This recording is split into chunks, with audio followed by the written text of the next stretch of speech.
Welcome to DRP education. આજના વિડીયોમાં આપણે ઉંમર આધારિત ક્વેશ્ચન જોવાના છીએ। આ પ્રકારના ક્વેશ્ચન આવનારી સીસીઈની પરીક્ષા માટે ખૂબ જ ઉપયોગી રહેવાના છે, તો વિડીયોને એન્ડ સુધી જોજો। હવે પ્રશ્ન આપેલો છે કે રાજીવની 15 વર્ષ પછીની ઉંમર તેની 5 વર્ષ પહેલાંની ઉંમર કરતાં 5 ગણી થાય છે, તો રાજીવની હાલની ઉંમર શોધો। અહીંયા મિત્રો એક વ્યક્તિ આપેલું છે, એની 15 વર્ષ પછીની ઉંમર અને 5 વર્ષ પહેલાંની ઉંમરનો સંબંધ આપેલો છે। આપણે હાલની ઉંમર લાવવાની છે, તો કેવી રીતે લાવી શકીએ ચાલો જોઈએ। સૌથી પહેલાં અહીંયા હું લખી દઉં હાલની ઉંમર એટલે કે હાલ। એના પછી બીજી કન્ડિશન છે 15 વર્ષ પછીની ઉંમર, એટલે અહીંયા હું લખું 15 વર્ષ પછી।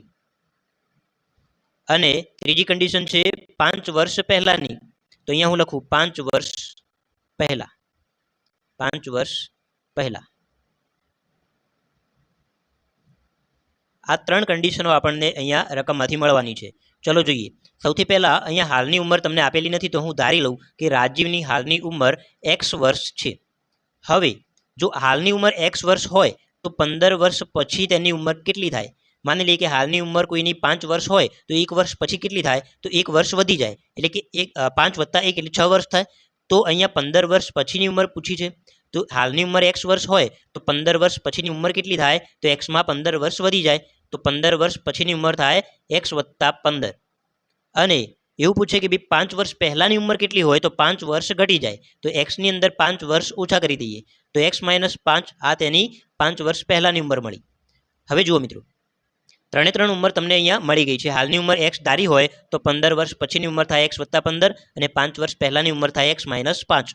હવે આ ત્રણે ત્રણ કન્ડિશનનો ઉપયોગ કરી અને આપણે આગળની વેલ્યુ શોધીએ, એટલે કે હાલની ઉંમર એટલે કે એક્સની કિંમત આપણે શોધવાની છે। જુઓ રકમમાં શું આપેલું છે કે 15 વર્ષ પછીની ઉંમર એ 5 વર્ષ પહેલાંની ઉંમર કરતાં 5 ગણી થાય છે, એવી કન્ડિશન આપેલી છે।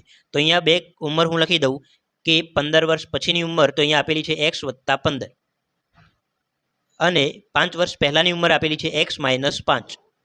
આ બંને ઉંમર આપણે સરખાવવી છે, તો અહીંયા વચ્ચે બરાબર લખવું છે। બરાબર લખવું હોય તો કઈ રીતે લખાય? તો આપેલી કન્ડિશનનો ઉપયોગ કરી અને પછી આપણે અહીંયા બરાબર લખી શકીએ। તો આ બંને વેલ્યુ અત્યારે સરખી નથી, સરખી કરવી હોય તો આપેલી કન્ડિશનનો ઉપયોગ કરીએ। શું આપેલું છે કે 15 વર્ષ પછીની આ ઉંમર એ 5 વર્ષ પહેલાંની આ ઉંમર કરતાં આના કરતાં આ ઉંમર 5 ગણી છે। તો આપણે આ બંને સરખું કરવું હોય તો આ ઉંમરને એટલે કે 5 વર્ષ પહેલાંની ઉંમરને 5 વડે ગુણવા પડે, બરાબર। તો અહીંયા હું ગુણ્યા 5 કરું, તો હવે આ બંને કન્ડિશન સરખી થઈ। હવે આનું આપણે આગળ સાદું રૂપ આપી અને એક્સની વેલ્યુ લાવી દઈએ। તો જુઓ x + 15 બરાબર 5ને અંદર બંને સંખ્યાઓ સાથે હું ગુણી દઉં તો અહીંયા 5 × x એટલે 5x આવે, -5 × 5 એટલે 25 આવે, બરાબર। હવે આમાંથી આપણે x વાળા પદ એક બાજુ રાખીએ અને સંખ્યાઓ એક બાજુ રાખીએ, તો 5x માંથી 1x અહીંયા બાદ કરી દઉં, તો અહીંયા જવાબ શું મળે?